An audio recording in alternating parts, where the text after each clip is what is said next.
Μεγάλο κεφάλαιο της ζωής μας. Πριν από 6 χρόνια συναντηθήκαμε για πρώτη φορά και είπαμε το πρώτο ζά. Στην πρώτη τάξη ήμασταν οι πιο μικροί, αλλά με την κυρία Αργυρή γίναμε δημιουργικοί και νιώσαμε σημαντικοί. Στη δευτέρα τάξη είπαμε όλα διαφορετικά, δεν ήμασταν πια τα μικρότερα παιδιά. Στην τρίτη τάξη τα μαθήματα πολλά, αλλά μάθαμε ιστορία αλλά και αγγλικά. Στην τετάρτη τάξη γελάσαμε πολύ, τα Γιουνίπερο μάθαμε από την καλή. Στην πέμπτη τάξη με την κυρία Στέλλα τα μαθήματα πολλά, αλλά μαζί της έγιναν πολύ απλά.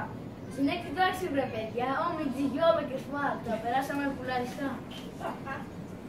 Τριήμερη πήγαμε μαζί, αν και ήμασταν μικροί. Βόλο Πήλιο ήταν η τέλεια εκδρομή. Τώρα αποχαιρετούμε το δημοτικό με ένα χαμόγελο πολύ γλυκό. Και ένα στόχο στο μυαλό.